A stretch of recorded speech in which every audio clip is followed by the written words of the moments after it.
السلام علیکم ورحمۃ اللہ وبرکاتہ۔ میں ایمن جب 5 برس کی ہوئی تو میرے ہی خاندان والوں نے مجھے بیچ دیا تھا تاکہ وہ اپنے اخراجات پوری کرنے کے لیے رقم حاصل کر سکیں۔ انہوں نے میرے بچپنے کا بھی خیال نہ کیا تھا اور مجھے بیچ دیا تھا۔ ہم 3 بہنیں اور ایک بھائی تھا، چونکہ ان سب سے میں بڑی تھی، اس وجہ سے انہوں نے مجھے سب سے پہلے بیچ دیا تھا۔ ایک دن جب میں اپنی والدہ کے ساتھ ضروری اشیاء کی خریداری کے لیے بازار گئی ہوئی تھی، اچانک آسمان سے زوردار بارش برسنا شروع ہو گئی تھی۔ اگرچہ گھر سے نکلتے وقت آسمان پر بادل بھی موجود نہ تھے، لیکن اچانک سے ہی بارش برسنا شروع ہو چکی تھی۔ چونکہ ہم لوگ کوئٹہ کے ایک دیہی علاقے میں رہتے تھے، اس وجہ سے ہم لوگ کبھی کبھار خریداری کرنے کے لیے بازار جاتے تھے۔ ہم خود کو بڑی بڑی چادروں میں سنبھال کر گھر سے نکلتے تھے۔ اس دن بارش اس قدر زور سے برس رہی تھی کہ رکنے کا نام ہی نہ لے رہی تھی۔ آسمان پر گرجتے ہوئے بادلوں کی گونج میرے دل میں عجیب طرح کا خوف بٹھا رہی تھی۔ مجھے بہت زیادہ بے چینی محسوس ہو رہی تھی اور ایسا لگ رہا تھا کہ کچھ بہت برا ہونے والا ہے۔ اس دن بازار میں بہت سا رش تھا اور اچانک ہونے والی بارش کی وجہ سے بھگدڑ مچ چکی تھی۔ سب اپنے گھروں کی طرف جانے کے لیے بھاگ دوڑ کیے جا رہے تھے، اور اسی اثناء میں ایک نوجوان شخص آ کر مجھ سے ٹکرایا تھا اور میں نیچے گر گئی تھی اور میرے سارے کپڑے خراب ہو چکے تھے۔ کیونکہ ہم لوگ بازار میں عید کی خریداری کرنے کے لیے آئے ہوئے تھے، اس وجہ سے اگرچہ ابھی تک بارش زور و شور سے جاری تھی، لیکن میں نے اپنی والدہ سے ضد کرنا شروع کر دی تھی کہ گھر چلتے ہیں، کیونکہ وقت گزرنے کے ساتھ ساتھ میری بے چینی میں اضافہ ہوتا جا رہا تھا۔ والدہ نے مجھے روکنا چاہا تھا کیونکہ ابھی تھوڑی سی خریداری رہتی تھی، لیکن میں نہ رکی اور گاڑی کی طرف بڑھنے لگی۔ لیکن جو ہی والدہ کا ہاتھ میں نے ایک لمحے کے لیے چھوڑا تھا، اسی وقت ایک تیز رفتار گاڑی میری طرف آئی۔ اس میں سے نقاب پوش ایک آدمی نکلا اور اس نے اپنے ہاتھ میں لیا ہوا رومال میری ناک کے اوپر رکھ دیا، جس کے اوپر بے ہوشی والی دوا لگی ہوئی تھی۔ اس کو سونگھنے کے بعد میری آنکھوں کے سامنے اندھیرا سا چھا چکا تھا اور سب کچھ اندھیرے میں ڈوب چکا تھا۔ اس کے بعد مجھے کسی چیز کا بھی بالکل ہوش نہ رہا تھا۔ جب میری آنکھ کھلی تو میں خود کو ایک انجان جگہ پر دیکھ کر حیران و پریشان تھی۔ مجھے کچھ بھی سمجھ نہیں آ رہا تھا کہ میں اس جگہ پر کیسے آئی، لیکن ذہن پر زور ڈالنے کے بعد مجھے کچھ یاد آ گیا تھا کہ مجھے کچھ لوگوں نے اغوا کر لیا تھا۔ وہ جگہ کسی قید خانے سے کم نہ تھی۔ ایک چھوٹا سا پرانا کمرہ، مٹی کی بدبو اور ایک پرانا بلب جو اچھے طریقے سے کام نہ کر رہا تھا۔ کبھی وہ جلتا تھا اور کبھی بجھ جاتا تھا۔ میرے ساتھ اس کمرے میں اور بھی بہت سے بچے تھے جو مجھے عجیب نگاہوں سے گھور رہے تھے۔ ان میں سے چند بچے چیخ چلا رہے تھے اور کچھ بچے ہمیشہ کے لیے خاموش ہو چکے تھے، لیکن ان کی فریاد سننے والا کوئی بھی نہ تھا۔ وہاں پر عجیب طرح کی خاموشی چھائی ہوئی تھی، جس کی وجہ سے ہر طرف سے وحشت ٹپک رہی تھی۔ کیونکہ وہاں پر بچوں کے سوا کوئی نہ تھا، اس وجہ سے سبھی ایک دوسرے کو دھلا سا دے رہے تھے اور ایک دوسرے کا خیال بھی وہ رکھ رہے تھے۔ چند ہی گھنٹوں کے بعد ایک نقاب پوش آدمی کمرے کے اندر داخل ہوا تھا، جس نے اپنے ہاتھوں میں چند کارڈ لیے ہوئے تھے جن پر مختلف نمبرز درج تھے۔ اس نے مجھ سمیت چند بچوں کو وہی کارڈ دیے تھے، جس سے مجھے اندازہ ہو چکا تھا کہ وہ بھی میرے ساتھ آج ہی آئے تھے اس قید خانے میں۔ ہم سب کو ایک دوسرے کو ناموں سے پکارنے کی اجازت نہ تھی، بلکہ ہم ایک دوسرے کو اس کارڈ پر موجود نمبر سے پکارتے تھے۔ اگر کوئی غلطی سے ایک دوسرے کو نام سے پکار بیٹھتا تو ہماری خیر نہ ہوتی اور ہمیں دگنی سزا دی جاتی تھی۔ اس قید خانے میں زندگی قید ہو کر رہ گئی تھی، اور اس قید سے نکلنے کے لیے بھی ہمیں کوئی امید نہ تھی، کیونکہ وہ بہت ہی خطرناک آدمی تھے۔ ہر صبح ایک موٹی بوڑھی عورت آتی جسے سب خالہ کہتے تھے، وہ سب کو گنتی، ہم سے وہ کمرے کی صفائی کرواتی اور ہمیں اپنی فرما برداری سکھاتی۔ وہ عورت بہت ہی سخت لہجے سے ہم سے بات چیت کرتی تھی، اور ہم اپنی ضرورت کی بھی کوئی چیز مانگنے سے ڈرتے تھے، اور اگر ہم اس کی نافرمانی کرتے تو ہم میں ڈنڈے پڑتے تھے۔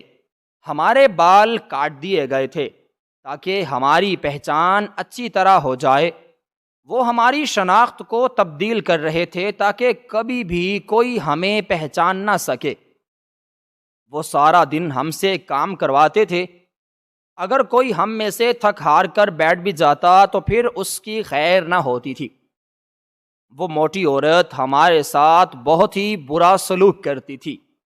میں اکثر اپنے والدین کو یاد کرتی رہتی تھی کہ کیا میرے ماں باپ نے مجھے ڈھونڈنے کی کوشش کی تھی، یا وہ مجھے ڈھونڈتے ڈھونڈتے تھک ہار گئے تھے، کیونکہ ان لوگوں نے ہمیں ایک عجیب علاقے میں قید کیا ہوا تھا جس کے ہر طرف صرف پہاڑ ہی پہاڑ تھے، اور ان پہاڑوں پر ان کی گینگ کے آدمیوں کے سوا کوئی بھی آدمی دکھائی نہ دیا تھا۔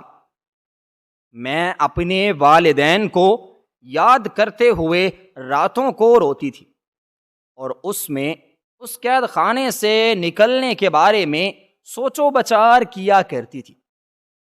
لیکن مجھے اس قید خانے سے نکلنے کے لیے کوئی بھی راستہ نہ ملا تھا، کیونکہ وہاں پر سیکیورٹی بہت زیادہ تھی اور ان کے آدمی ہر طرف پھیلے ہوئے تھے۔ لیکن میں اپنی ساری زندگی وہاں پر نہیں گزار سکتی تھی۔ میں نے وہاں پر موجود چند بچوں کو اپنے ساتھ ملا لیا تھا، اور ہم ہر روز وہاں سے بھاگنے کے لیے رات کے اندھیرے میں سوچ و بچار کرتے رہتے تھے۔ میں 10 سال کی ہو چکی تھی جب ہم نے وہاں سے بھاگنے کی پہلی مرتبہ کوشش کی تھی۔ وہاں موجود ایک بچی آمنہ بھی میرے سامنے تھی، کیونکہ وہ سب سے بڑی تھی۔ اس وجہ سے اس نے بھی وہاں سے بھاگنے میں میرا پورا ساتھ دیا تھا۔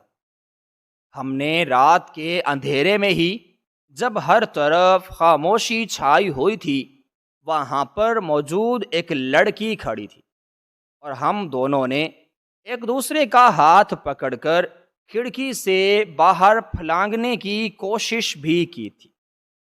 ہم اپنی اس کوشش میں کامیاب بھی ہو چکے تھے، اور اپنی اس کامیابی کی وجہ سے ہم بہت خوش تھے۔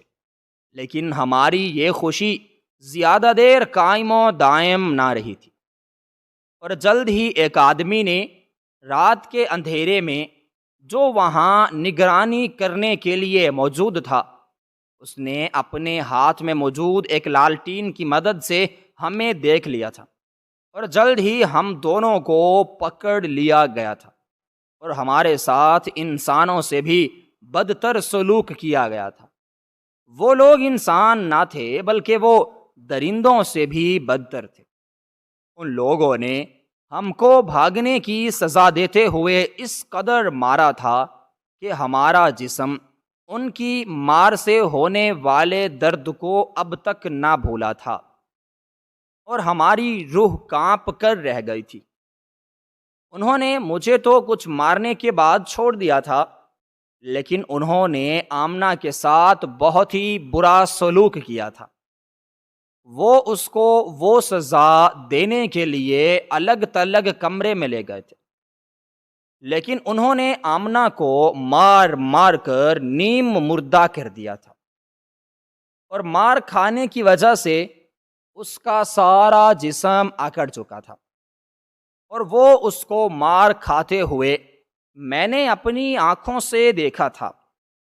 وہ بہت زیادہ چیخ چلا رہی تھی، لیکن انہوں نے اس پر رحم نہ کیا اور اس کے ساتھ بہت برا سلوک کیا، جس کی وجہ سے وہ جانبر نہ ہو سکی، اور اس رات کے بعد وہ کبھی نہ جاگی تھی۔ اس کی لاش کو رات کے اندھیرے میں ہی باہر پھینک دیا تھا۔ اس کی لاش کو بھی انہوں نے دفن کرنا گوارا نہ کیا تھا۔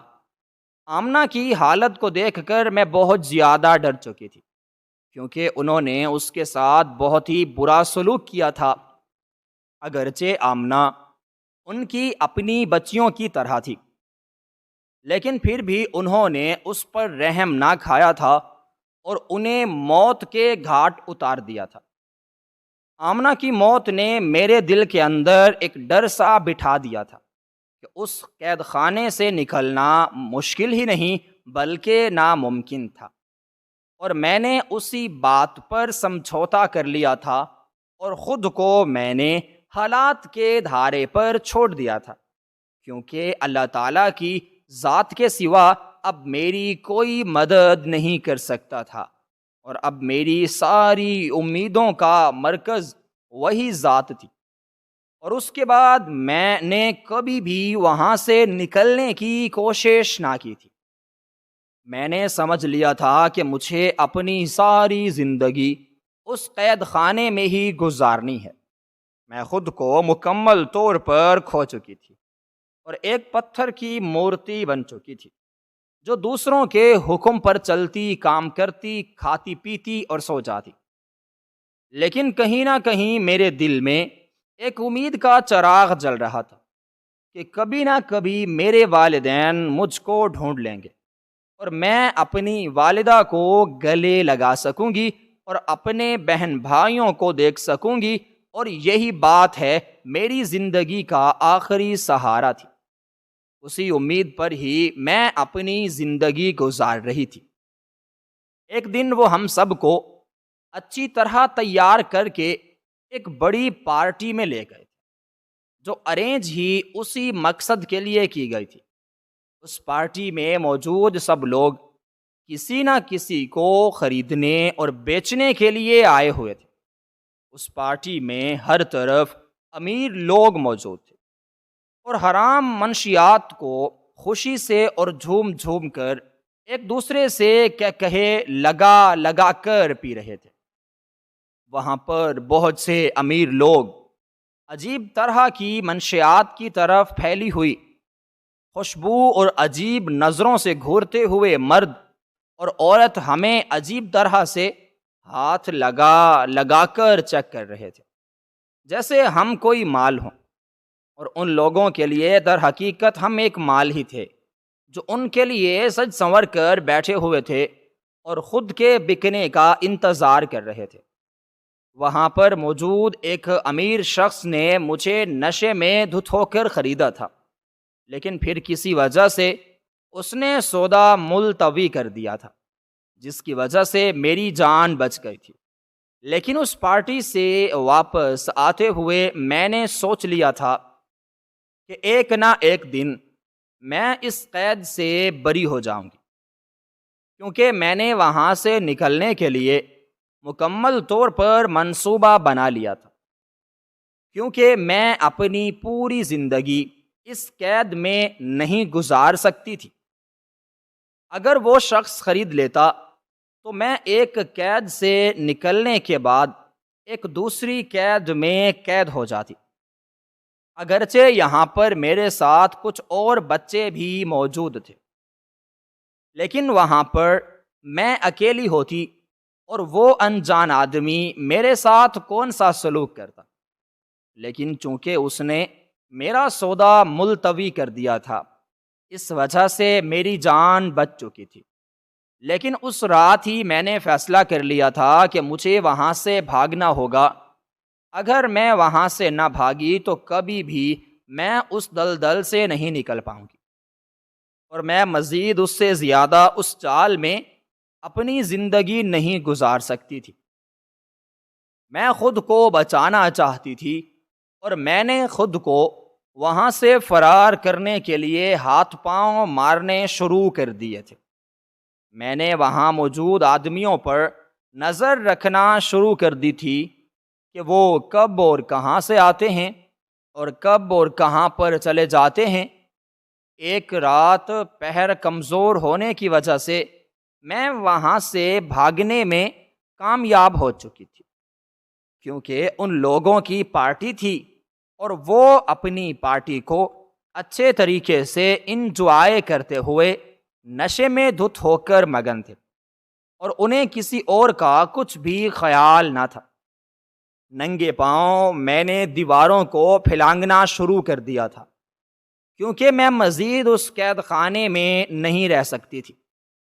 اس قید خانے میں اب میرا دم گھٹتا تھا، لیکن دیوار چونکہ اچھی خاصی بڑی اور مضبوط تھی، اس وجہ سے اس کو پھلانگنے میں میرے پاؤں بری ہی طرح سے زخمی ہو گئے تھے، اور ان میں سے خون رسنا شروع ہو چکا تھا۔ لیکن پھر بھی میں خون نہ رکی، کیونکہ مجھے معلوم تھا کہ اگر میں آج اس قید خانے سے نہ نکلی تو میں کبھی بھی اس قید خانے سے باہر نہ نکل سکوں گی۔ مجھے جو آج موقع ملا تھا، اس سے اچھا موقع پھر کبھی بھی نہ ملتا، کیونکہ اس دن اللہ تعالیٰ بھی میرا ساتھ دے رہا تھا، اور ساری صورتحال میری سوچ و بچار کے مطابق ہی تھی۔ اس لیے میں نے اپنے دونوں پاؤں میں سے رسنے والے خون کا بھی اثر نہ لیا تھا، اور میں رات کے اندھیرے میں اپنی پوری ہمت جمع کر کے بھاگ رہی تھی، کیونکہ اس سے اچھا موقع مجھے پھر کبھی نہ ملنا تھا۔ اس وجہ سے میں ایک قدم بھی نہ رکی تھی، اور اونچی ڈھلوانوں کو پار کر کے اس پہاڑی علاقے میں سے گزر رہی تھی، اور خود کو بچانے کے لیے ہر ممکن کوشش کر رہی تھی۔ جلد ہی دوڑتی ہوئی میں سڑک پر پہنچ چکی تھی، اور ان لوگوں کی پہنچ سے میں بہت دور آ چکی تھی، اور سڑک پر پہنچ کر ہی میں نے سکھ کا سانس لیا تھا، کیونکہ میں ایک ایسی قید سے نکل آئی تھی جہاں سے نکلنا نہ صرف مشکل تھا بلکہ ناممکن بھی تھا، کیونکہ ہر طرف اونچی اونچی ڈھلوانیں تھیں۔ جب وہ لوگ ہم سب کو پارٹی پر لے کے جا رہے تھے، اگرچہ انہوں نے ہم سب کی آنکھوں پر پٹی باندھ رکھی تھی، لیکن پھر بھی میں نے ان کی نظروں سے چھپ کر وہ پٹی اتار پھینکی تھی، اور وہاں سے نکلنے کے راستے کو اچھی طرح دیکھ لیا تھا، اور اس راستے پر ہی چلتی ہوئی آج میں ان کی پہنچ سے نکل چکی تھی، اور ابھی تک ان کو میری غیر موجودگی کے بارے میں معلوم ہی نہ ہوا تھا، کیونکہ وہ میرے پیچھے مجھے ڈھونڈنے کے لیے نہ آئے تھے۔ اس وقت نکلتے ہوئے مجھے کچھ بھی یاد نہ تھا، نہ ہی اپنی زبان، نہ ہی اپنے بہن بھائی، مجھے صرف بس اپنا گھر یاد تھا، جہاں میں نے اپنی زندگی کے صرف چند ہی سال گزارے تھے، اور وہ چند سال ہی میں نے سکون سے گزارے تھے۔ اس قید سے نکلنے کے بعد آج میں 3 دنوں کے بعد ہی اپنے گھر کے دروازے پر کھڑی تھی۔ 16 سال گزرنے کے باوجود سب کچھ ویسا کا ویسا ہی تھا، کچھ بھی نہ بدلا تھا۔ وہی نیلا گیٹ، وہی درخت، وہی گاڑی، کچھ بھی نہ بدلا تھا، سب کچھ ویسا تھا۔ گزرے ہوئے سالوں نے کسی چیز پر بھی اثر نہیں ڈالا تھا، سب کچھ وہی کا وہی تھا۔ جب میں نے دروازہ کھٹکھٹایا تو اسے کھولنے کے لیے ایک بوڑھی عورت باہر نکلی تھی، جو میری والدہ محترمہ ہی تھی۔ گزرے سالوں نے ان پر اچھا خاصا اثر ڈالا تھا، اور ان کے جسم پر موجود جھریوں میں اضافہ ہو چکا تھا، اور ان کے جسم پر ایک اینک کی موجودگی بھی آ چکی تھی۔ لیکن میری والدہ نے مجھ کو پہچانا نہیں تھا۔ میں اپنی والدہ کو گلے لگانا چاہتی تھی لیکن میں بالکل رک گئی، کیونکہ ان کے چہرے کے تاثرات سے ثابت ہو رہا تھا کہ انہوں نے مجھے نہیں پہچانا، اور میں بھی انہیں اپنی پہچان بتانے سے رک گئی تھی۔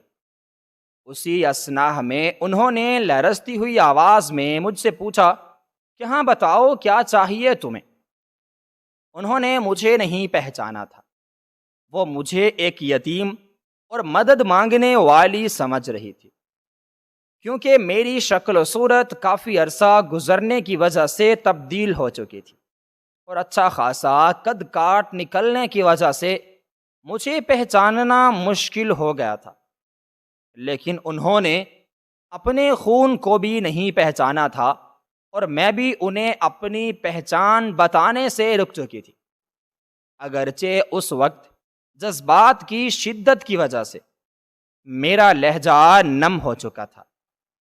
لیکن پھر بھی میں نے خود کو نارمل ظاہر کرتے ہوئے کہا تھا کہ کام مل سکتا ہے، لیکن آنسوؤں کی ایک لمبی لکیر نکل کر زمین میں دھنس چکی تھی، جس کو میرے سوا کسی نے بھی محسوس نہ کیا تھا۔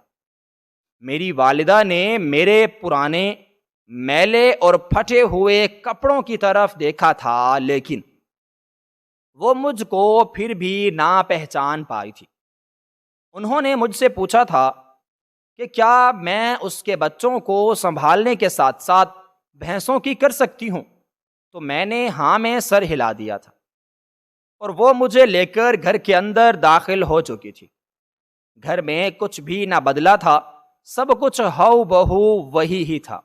میں اپنے گھر میں داخل ہو تو چکی تھی، لیکن اجنبی بن کر۔ کسی نے بھی مجھ کو نہ پہچانا تھا، سب اپنی زندگی میں مست تھے، سب مجھے مکمل طور پر بھول چکے تھے اور اپنی اپنی زندگیوں میں مصروف تھے، اور وہ سب مکمل طور پر اپنی زندگی جی رہے تھے۔ گھر وہی تھا، لیکن اس میں رہنے والے لوگ جو تھے وہ بدل چکے تھے۔ بابا سائیں بھی کم گو ہو چکے تھے، اور انہوں نے بھی اینک پہنی ہوئی تھی، لیکن ان کا روب و دبدبا اب بھی ویسا کا ویسا ہی تھا۔ کسی میں بھی ہمت نہ تھی کہ ان کی طرف کوئی آنکھ اٹھا کر بھی دیکھ لے۔ اسی وجہ سے میں نے اس وقت بھی اپنی نگاہیں جھکائی ہوئی تھی۔ انہوں نے ایک نظر مجھے دیکھا تھا اور پھر مجھے وہاں سے جانے کا حکم دیا تھا۔ والدہ مجھے لے کر کمرے کے اندر آ چکی تھی۔ بابا سائیں نے بھی مجھ کو نہیں پہچانا تھا۔ ان کے رویے کو دیکھ کر میں بہت شرمندہ تھی، کیونکہ میں نے تو سوچا ہوا تھا کہ جب میں گھر پہنچوں گی تو میری والدہ اسی وقت مجھ کو گلے سے لگا لے گی، لیکن یہاں پر تو صورتحال مکمل طور پر مختلف تھی۔ بھائی نوجوان ہو چکا تھا، اس نے بھی مجھے نہیں پہچانا تھا، اور میری بہنیں بھی مجھے دیکھ کر منہ موڑ کر چلی گئی تھی، کیونکہ مجھے انہوں نے نوکرانی سمجھ لیا تھا۔ لیکن میں نے انہیں کچھ نہ بتایا اور خاموشی اختیار کر لی تھی۔ میں چند ہی دنوں کے بعد انہیں حقیقت بتانا چاہتی تھی۔ میری ایک اور بھی بہن تھی جسے میں نے پہلے کبھی نہیں دیکھا ہوا تھا۔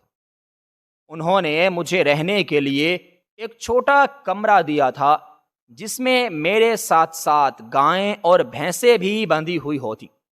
ان سب کا رویہ دیکھ کر میں زاروں قطار آنسو بہانے کا میرا دل کرتا تھا، لیکن پھر بھی میں نے خاموشی اختیار کر لی تھی۔ رات کے اندھیرے میں ہی رونا شروع کر دیتی، اور اس قدر روتی کہ سارا غبار نکل جاتا اور سارا دن خود کو گھر کے کاموں میں مصروف رکھتی تھی۔ میری والدہ مجھے روز ہدایات دیتی تھی اور مجھ سے سارے گھر کے کام کرواتی، برتن دھونا، کپڑے دھونے، بچوں کو اسکول سے لے آنے اور گاؤں اور بھینسوں کو کرنے کی ذمہ داری مجھ پر ڈالی گئی تھی، اور میں یہ سب کچھ بہت خاموشی سے کر رہی تھی۔ اب ان کی بیٹی ان کی نظروں کے سامنے ہی ان کی نوکرانی بن چکی تھی اور انہیں اس بارے میں معلوم بھی نہ تھا۔ لیکن میری بدقسمتی یہی تھی کہ انہیں معلوم بھی نہ تھا کہ وہ اپنی بیٹی سے ہی گھر کے کام کاج کروا رہی ہیں جو کبھی ان کی آنکھوں کا تارا ہوا کرتی تھی، لیکن میں نے بھی ان کو حقیقت نہ بتائی تھی، کیونکہ میں دیکھنا چاہتی تھی کہ کب میری والدہ مجھ کو پہچانتی ہے۔ اسی وجہ سے میں نے بالکل خاموشی اختیار کر لی تھی۔ میں سب کچھ خاموشی کے ساتھ سہ رہی تھی اور دیکھنا چاہتی تھی کہ کب میری والدہ مجھ کو پہچانتی ہے، کیونکہ میں اسی بات کو دیکھنا چاہتی تھی کہ میری غیر موجودگی میں گھر میں کیا کیا ہوا تھا، کس کس نے گھر میں میری کمی کو محسوس کیا تھا۔ لیکن ان سب کے رویے سے تو مجھے ایسا لگ رہا تھا کہ وہ مجھے مکمل طور پر بھول چکے تھے، اور یہی سچ تھا۔ میں ان کے قریب رہنا چاہتی تھی تاکہ وہ کبھی نہ کبھی مجھے پہچان لیں۔ نہ ہی انہوں نے مجھے پہچانا تھا اور نہ ہی وہ مجھے پہچاننا چاہتی تھی۔ میں نے پہلی تنخواہ سے ایک پرانی ڈائری لے لی تھی جس میں روز رات کو چھپ کر اور رو کر اپنی صورتحال لکھتی، لیکن کسی نے بھی مجھ کو نہ پہچانا تھا۔ میں سارا دن گھر کے کاموں میں ملوث رہتی اور رات کو تھک ہار کر روتے ہوئے ڈائری لکھنے کے بعد سو جاتی۔ اس ڈائری میں اپنے دل کی تمام تر باتوں کو بیان کرتی تھی۔ جب میرا سارا غبار نکل جاتا تھا تو میں سو جاتی تھی۔ میں والدہ کے نزدیک زیادہ سے زیادہ رہنے کے بہانے تلاش کرتی رہتی تھی، لیکن پھر بھی نہ ہی والد نے مجھے پہچانا تھا اور نہ ہی والدہ نے۔ اب تو میں پریشان ہو چکی تھی کہ اگر میں ان کو یہ حقیقت بتاؤں بھی صحیح کہ میں ان کی گمشدہ بیٹی ہوں تو کیا وہ میری بات پر یقین کریں گے؟ میں یہ سوچ سوچ کر بہت پریشان ہو چکی تھی۔ مجھے وہاں پر رہتے ہوئے 6 مہینے گزر چکے تھے، لیکن کسی نے بھی مجھے نہ ہی پہچانا تھا اور نہ ہی کسی نے مجھ سے میرے بازی کے بارے میں دریافت کیا تھا۔ ایک دن جب میں گھر کی صفائی کر رہی تھی تو الماری میں سے مجھے ایک پرانا البم ملا تھا جس میں میری 5 سال کی تصویر تھی۔ میری مسکراہٹ آج بھی بچپن کے جیسی تھی، لیکن پھر بھی مجھے کسی نے نہیں پہچانا تھا۔ ابھی میں یہ سب سوچ ہی رہی تھی کہ پیچھے سے امی نے آ کر میرے ہاتھوں سے وہ البم چھین لیا تھا اور انہوں نے مجھے وہاں سے چلے جانے کا حکم بھی دے دیا تھا۔ ان کا ایسا رویہ دیکھ کر میں بہت زیادہ حیران اور پریشان تھی، لیکن میں نے ان کو کچھ بھی نہ کہا تھا اور میں نے خاموشی اختیار کر لی تھی اور روتے ہوئے میں اپنے کمرے میں چلی گئی تھی۔ والدہ میرا رویہ دیکھ کر بہت حیران تھی، لیکن وہ خاموش رہی۔ وہ چند دنوں سے میرا بدلا سا رویہ دیکھ رہی تھی، کیونکہ میں ان کے ساتھ زیادہ وقت گزارنا چاہتی تھی۔ اس وجہ سے میں انہیں زیادہ تر چپکنے کی کوشش کرتی تھی۔ میرا ایسا رویہ وہ چند دنوں سے محسوس کر رہی تھی، لیکن پھر بھی وہ خاموش تھی۔ ایک رات جب سب سو چکے تھے تو اچانک پیاس لگنے کی وجہ سے میری آنکھ کھل گئی تھی، لیکن جو ہی میں پانی پینے کے لیے کمرے میں سے باہر نکلی تو والدہ کے کمرے میں سے آدھی رات کے وقت آتی ہوئی آواز نے میرے قدم بری طرح جکڑ لیے تھے، اور اندر سے آنے والی آواز نے میرے قدموں کے نیچے سے زمین کھینچ لی تھی، کیونکہ میری والدہ غصے سے والد صاحب کو کہہ رہی تھی کہ تم نے کہا تھا کہ وہ لڑکی کبھی واپس نہ آئے گی، لیکن وہ تو آ چکی ہے۔ یہ سب سن کر میں حیران اور پریشان تھی کہ میرے والدین مجھے پہچان چکے تھے کہ میں ان کی ہی گمشدہ بیٹی ہوں، پھر بھی انہوں نے میرے ساتھ ایسا سلوک، ایسا رویہ رما رکھا تھا۔ میری والدہ غصے سے بابا سائیں سے کہہ رہی تھی کہ تم نے وعدہ کیا تھا کہ وہ کبھی بھی واپس نہیں آئے گی، لیکن وہ تو آ چکی ہے۔ تو بابا سائیں نے اس کی بات کا جواب دیتے ہوئے کہا تھا کہ چپ کر جاؤ، اگر اسے کچھ یاد آ گیا تو ہم سب جیل میں جائیں گے۔ یہ الفاظ سننے کے بعد میری تو سانسیں رکنے لگی تھیں اور میری آنکھوں میں زور و شور آنسو بہنے لگے تھے کہ یہ میرے والدین تھے یا یہی میرے سوداگر۔ میں تو آج تک سمجھتی آئی تھی کہ مجھے کسی اور نے اغوا کر لیا تھا، لیکن مجھے یہ بالکل بھی اندازہ نہ تھا کہ میرے اپنے والدین ہی میرے سوداگر تھے اور انہوں نے ہی چند پیسوں کے عوض مجھے اپنے ہی ہاتھوں سے بیچ دیا تھا۔ یہ حقیقت جاننے کے بعد میرے قدموں کے نیچے سے تو جیسے زمین سرک چکی تھی اور میں پانی پیے بغیر ہی اپنے کمرے میں بند ہو کر رونا شروع کر چکا تھا۔ مجھے ایسے محسوس ہو رہا تھا کہ میں کوئی خواب دیکھ رہی ہوں اور مجھے اپنے کانوں سنی باتوں پر بالکل بھی یقین نہ تھا۔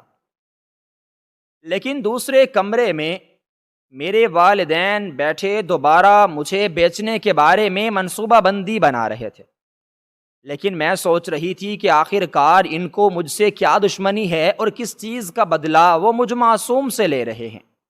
میں خود کو دوبارہ نہیں بکنے دے سکتی تھی، کیونکہ میں عزت کے ساتھ اپنی زندگی گزارنا چاہتی تھی۔ لیکن اگر میں اس گھر سے بھاگ بھی جاتی تو میرے پاس رہنے کے لیے کوئی بھی ٹھکانہ نہ تھا۔ وہ مجھے اپنے ہی والدین سے ڈر لگ رہا تھا۔ لوگوں کے والدین ان کے محافظ ہوتے ہیں اور میرے والدین مجھے بیچنے کے لیے تیار بیٹھے تھے۔ یہ سب سوچ سوچ کر میں بہت زیادہ پریشان تھی، لیکن کافی سوچ بچار کرنے کے بعد مجھے ایک آئیڈیا آیا تھا کہ اگر میں کسی طرح پولیس سے رابطہ کروں تو ہو سکتا ہے کہ وہ میری مدد کر سکیں، لیکن پولیس سے رابطہ کرنے کے لیے موبائل فون کا میرے پاس ہونا بہت ضروری تھا۔ اس لیے میں نے بابا سائیں کا موبائل صبح ہوتے ہی اٹھانے کا فیصلہ کیا تھا، کیونکہ میں خود کو بچانا چاہتی تھی۔ میں اس طرح اپنی ساری زندگی رسوائی میں نہیں گزار سکتی تھی۔ اس وجہ سے میں نے پولیس سے رابطہ کرنے کا سوچ لیا تھا، کیونکہ اس دفعہ میرے دشمن میرے اپنے ہی والدین تھے۔ صبح ہوتے ہی میں نے بابا سائیں کا موبائل چپکے سے اٹھا لیا تھا اور دوپہر کو جب سب سو گئے تھے تو میں نے پولیس کو کال ملا دی تھی۔ پہلی بیل پر تو انہوں نے میری کال نہیں اٹھائی تھی اور پھر بار بار کال کرنے کی وجہ سے ایک پولیس اہلکار کی آواز سنائی دی تھی۔ اس کی آواز سے ایسا محسوس ہو رہا تھا کہ جیسے وہ نیند کی حالت میں ہو۔ لیکن جب میں نے اسے بتایا کہ مجھے اپنے والدین سے ہی خطرہ ہے تو وہ ہنسنا شروع ہو چکا تھا اور اس نے میرا مذاق اڑانا شروع کر دیا تھا تاکہ میں پاگل تو نہیں ہوں۔ لیکن اس نے میری کسی بات پر یقین نہ کیا تھا۔ جب میں نے اسے بتایا کہ میرے والدین نے پہلے مجھے کسی کے ہاتھوں میں بیچ دیا تھا اور میرے واپس آنے کی وجہ سے وہ مجھے دوبارہ بیچنا چاہتے ہیں تو وہ زور و قطار ہنسنے لگا۔ وہ تو مجھے پاگل سمجھ رہا تھا اور میری کسی بھی بات پر بالکل یقین نہیں کر رہا تھا۔ اس نے میرا مذاق اڑاتے ہوئے مجھ سے پوچھا تھا کہ میں انہیں کسی فلم کی سٹوری تو نہیں سنا رہی۔ تو میں نے رونا شروع کر دیا اور اس کی منت سماجت شروع کر دی تھی کہ مجھے وہ آ کر میرے ہی والدین سے بچا لے، لیکن اسے میری کسی بھی بات پر یقین نہیں آ رہا تھا اور اس نے مجھ سے ثبوت مانگا تھا، لیکن میرے پاس ثبوت کے طور پر ان کو دکھانے کے لیے کچھ بھی نہ تھا۔ لیکن وہ میری کسی بات پر یقین نہیں کر رہا تھا اور مجھ سے ثبوت مانگ رہا تھا۔ میں نے اس سے وعدہ کیا تھا کہ میں اسے ثبوت دکھاؤں گی اور اسے گھر سے تھوڑی دور موجود مسجد میں مغرب کے بعد آنے کے لیے کہا تھا، کیونکہ مغرب کے بعد اس مسجد پر رش کم ہو جاتا تھا۔ میں نے ثبوت اکٹھے کرنے شروع کر دیے تھے تاکہ کسی نہ کسی طرح اس کو ثبوت کے طور پر کچھ پیش کر سکوں اور پھر وہ میری مدد کرے۔ میں نے ثبوت کے طور پر اپنی ڈائری کو پیش کرنے کا فیصلہ کیا تھا، لیکن مجھے یقین تھا کہ وہ پولیس والا صرف اس ڈائری پر یقین نہیں کرے گا۔ اس وجہ سے میں نے چند اور ثبوت اکٹھے کرنے شروع کر دیے، اور اس سب سے پہلے میں نے الماری میں سے اس تصویر کو البم سے نکال لیا تھا، اور اس تصویر کو لے کر میں مسجد کے امام کے پاس پہنچی، جو کہ مسجد میں اب تک وہی امام تھے جس کے پاس میں بچپن میں پڑھتی تھی۔ اس کی مجھ سے بہت زیادہ بنتی تھی۔ جب میں گھر میں امام صاحب سے پانی دم کرانے کے بہانے سے نکلی تو میں نے اپنی تصویر بھی ساتھ اٹھا لی، تاکہ اگر امام صاحب کو بھی یقین نہ آیا تو پھر وہ تصویر کام آئے گی۔ لیکن جو ہی میں امام صاحب کے پاس پہنچی، انہوں نے تو مجھے پہلی نظر میں ہی پہچان لیا تھا، اور مجھے دیکھتے ہی ان کی آنکھوں سے بھل بھل آنسو بہنے لگے تھے، کیونکہ بچپن سے ہی انہوں نے مجھے اپنی بیٹی بنایا ہوا تھا، اور میرے والدین سے زیادہ وہ مجھ پر بھروسہ کرتے تھے۔ میرے غائب ہونے کے بعد انہوں نے مجھے ڈھونڈنے کی بہت کوشش کی تھی، لیکن میں انہیں نہ ملی تھی۔ انہوں نے مجھے ڈھونڈنے کے لیے پولیس کے پاس بھی رپورٹ درج کرائی تھی، لیکن کوئی بھی خاطر خواہ فائدہ نہ ہوا تھا۔ لیکن انہوں نے پھر بھی اپنی پوری کوشش جاری و ساری رکھی، اور انہیں جو خبر ملی تھی اس نے ان کے قدموں کے نیچے سے زمین کھینچ لی تھی۔ انہیں اپنے ایک دوست کے ذریعے خبر ملی تھی کہ مجھے میرے والد، جو در حقیقت میرے چچو تھے، انہوں نے کچھ لوگوں کے ہاتھوں میں مجھے بیچ دیا تھا، اور لوگوں کی نظروں میں اچھا بننے کے لیے انہوں نے مجھے جان بوجھ کر اغوا بھی کروا لیا تھا، تاکہ کسی کا بھی ان پر شک نہ پڑے۔ دراصل میرے والدین کو میرے اپنے چاچو نے مروا دیا تھا۔ میرا والد بہت ہی نیک آدمی تھا۔ اللہ تعالیٰ نے انہیں بہت زیادہ مال و دولت سے نوازا تھا۔ وہ غریب لوگوں کی بہت زیادہ مدد کیا کرتے تھے، اور مسجد کے امام صاحب کو بھی انہوں نے ہی مسجد میں رکھا تھا، اور امام صاحب کی تمام ضروریات کو وہ اپنے ہاتھوں سے ہی پوری کیا کرتے تھے، جس کی وجہ سے ان کے امام صاحب کے ساتھ بہت ہی اچھے تعلقات استوار تھے، اور امام صاحب ان کی بہت زیادہ عزت کیا کرتے تھے۔ لیکن جب یہ شادی کے چند سالوں کے بعد میں پیدا ہوئی تھی تو کاروبار میں اکثر نقصان ہونے لگا تھا، اور ہونے والے نقصان کی وجہ سے میرے والد صاحب بہت زیادہ پریشان رہتے تھے، کیونکہ جب سے انہوں نے اپنے بھائی کو منشی کی سیٹ پر بٹھایا تھا تب سے کاروبار مکمل طور پر خسارے میں جا رہا تھا۔ لیکن انہیں اپنے بھائی سے حسابامہ نفرت سے شرمندگی محسوس ہوتی تھی، اس وجہ سے انہوں نے خاموشی بھی اختیار کر لی تھی۔ لیکن ان کی خاموشی کی وجہ سے چچا جان اس حد تک گزر چکے تھے کہ وہ اب والد صاحب کے سامنے سے پیسے اٹھانے شروع کر دیے تھے، اور ان کو جتنے پیسے ضرورت ہوتے اپنی عیاشیوں کے لیے وہ اٹھا لیتے تھے، اور پیسہ آنے کی وجہ سے چچا جان کا اٹھنا بیٹھنا غلط لوگوں میں ہو گیا تھا۔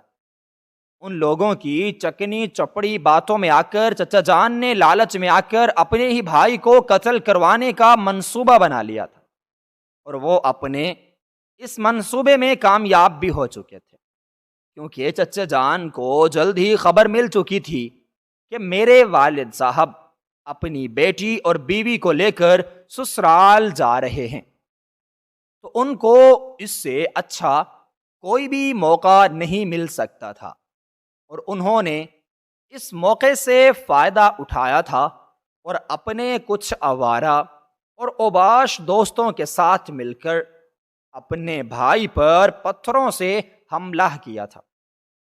جب وہ ایک سنسان علاقے میں پہنچ چکے تھے، اچانک سے برسنے والے پتھروں کی وجہ سے میرے والد محترم جو گاڑی چلا رہے تھے، انہوں نے گاڑی روک دی تھی، کیونکہ پتھر پھینکنے کی وجہ سے ان کی گاڑی کے شیشے چکنا چور ہو چکے تھے، اور جو بعد میں ان کے بازو پر چبھ گئے تھے، اور وہ گاڑی چلانے سے قاصر ہو چکے تھے، اور انہوں نے گاڑی روک دی تھی۔ لیکن گاڑی رکنے کی دیر تھی کہ ہر طرف سے غنڈے اور اوباش نوجوان جنہوں نے اپنے چہروں کو چھپایا ہوا تھا نکلنا شروع ہو گئے تھے، اور انہوں نے میرے والدین اور مجھے گاڑی سے باہر نکال پھینکا تھا، اور میرے والد صاحب سے جائیداد کے تمام کاغذات اپنے دوست کے نام کروا دیے تھے، اور میرے والدین پر انہوں نے پتھر برسا برسا کر ان کو لہو لہان کر دیا تھا، جس کی وجہ سے میرے والدین موقع پر ہی ختم ہو گئے تھے۔ وہ ابھی مجھے کچلنے کے بارے میں سوچ ہی رہے تھے، اور دوسری طرف سے انہیں پولیس کے آنے کی اطلاع مل چکی تھی، جس کی وجہ سے وہ مجھے وہیں پر ہی پھینک کر فرار ہو گئے تھے۔ پولیس جب وہاں پر پہنچی تو وہ سب وہاں سے نکل چکے تھے، چونکہ میں اس وقت بہت زیادہ چھوٹی تھی، اس وجہ سے مجھے کچھ بھی یاد نہ تھا، اور مجھے یہ ساری کی ساری حقیقت امام صاحب سے ہی پتہ چلی تھی، لیکن وہ کمزور ہونے کی وجہ سے کچھ بھی نہیں کر سکتے تھے، اور انہوں نے خاموشی اختیار کر لی۔ میرے والدین کی وفات کے بعد پولیس نے مجھے میرے چچا جان کے حوالے کر دیا تھا، اور ان کو ہی میرا سربراہ بنا دیا تھا، لیکن وہ پھر بھی خوش نہ تھے۔ انہوں نے میرے والد کی تمام جائیداد اور گھر پر قبضہ کر لیا تھا۔ لوگوں کی نظروں میں اچھا بننے کے لیے وہ میرے والد کا روپ اختیار کر چکے تھے، اور میرے ساتھ بہت ہی اچھا سلوک بھی کیا کرتے تھے۔ وہ مجھ سے پیار اور محبت سے پیش آتے، اور میری ہر چھوٹی ضرورت کا خیال رکھتے تھے، جس کی وجہ سے لوگ انہیں بہت ہی اچھا انسان سمجھتے تھے۔ ان کی حقیقت امام صاحب کے سوا کوئی بھی نہ جانتا تھا، کیونکہ ان کا سلوک مجھ سے اپنی بیٹیوں سے بھی اچھا تھا، کیونکہ امام صاحب نے بھی بالکل خاموشی اختیار کر لی تھی۔ اس وجہ سے ان کا راز اب تک چھپا ہوا تھا۔ در حقیقت امام صاحب اسی دن پہاڑوں میں گھومنے کے لیے نکلے تھے، اور انہوں نے یہ سارا منظر اپنی آنکھوں سے دیکھا تھا، لیکن پھر بھی وہ خاموش رہے، کیونکہ وہ کمزور تھے۔ کوئی بھی ان کی بات پر یقین نہ کرتا، کیونکہ سب کی آنکھوں پر یقین کی پٹی بن چکی تھی۔ سب چیزوں پر قبضہ کرنے کے بعد بھی چچا جان کی لالچ میں کمی نہ آئی تھی۔ ان کی آنکھوں میں بری طرح کھٹکتی تھی، کیونکہ میرے 18 سال کے ہونے کے بعد ساری جائیداد مجھے ملنی تھی، اس لیے انہوں نے مجھے راستے سے ہٹانے کا فیصلہ کر لیا تھا، اور چچی جان اور چچا جان نے بہت سوچ و بچار کے بعد مجھے بیچ دینے کا فیصلہ کیا تھا، کیونکہ ایسا کرنے سے انہیں دگنا فائدہ حاصل ہونا تھا۔ اس طرح انہیں مزید رقم بھی مل جاتی، اور میں جو ان کے راستے کی دراڑ تھی وہ بھی آرام سے سکون سے ہٹ جاتی۔ اس لیے انہوں نے مجھے اغوا ہونے کے بہانے بھیج دیا تھا اور میرے عوض انہیں اچھی خاصی رقم مل چکی تھی۔ وہ بہت زیادہ خوش تھے کیونکہ وہ اپنے منصوبے میں کامیابی حاصل کر چکے تھے۔ اتنے سالوں کے بعد مجھے زندہ سلامت دیکھ کر وہ بھی اسی وقت پہچان چکے تھے، لیکن پھر بھی انہوں نے مجھ پر ایسا ظاہر کیا تھا کہ وہ مجھے نہیں پہچان سکے۔ در حقیقت اتنے سالوں کے بعد وہ مجھے دیکھ کر پریشان ہو چکے تھے، لیکن انہوں نے مجھ پر کچھ بھی ظاہر نہیں کیا تھا اور انہوں نے مجھے پھر بیچنے کے منصوبے پر عمل درآمد کرنا شروع کر دیا تھا۔ لیکن اس بار میں وہ چھوٹی اور کمزور بچی نہ تھی، بلکہ میں ان کی حقیقت سے آگاہ ہو چکی تھی۔ جب امام صاحب مجھے یہ سب باتیں بتا رہے تھے تو وہیں پر پولیس اہلکار بھی پہنچ چکا تھا، اور ساری حقیقت جاننے کے بعد مجھ پر یقین آیا تھا۔ وہ بہت ہی اچھا انسان تھا۔ اس نے میری مدد کرنے کے لیے امام صاحب کے آگے حامی بھر لی تھی، لیکن امام صاحب پھر بھی بہت زیادہ پریشان تھے کیونکہ ہم ان کے مقابلے میں بہت کمزور تھے۔ یہ سب جاننے کے بعد میری آنکھوں میں سے زاروں قطار آنسو بہہ رہے تھے، لیکن امام صاحب نے مجھے تسلی دے کر گھر بھیج دیا تھا کیونکہ اس وقت رات بہت زیادہ ہوتی جا رہی تھی۔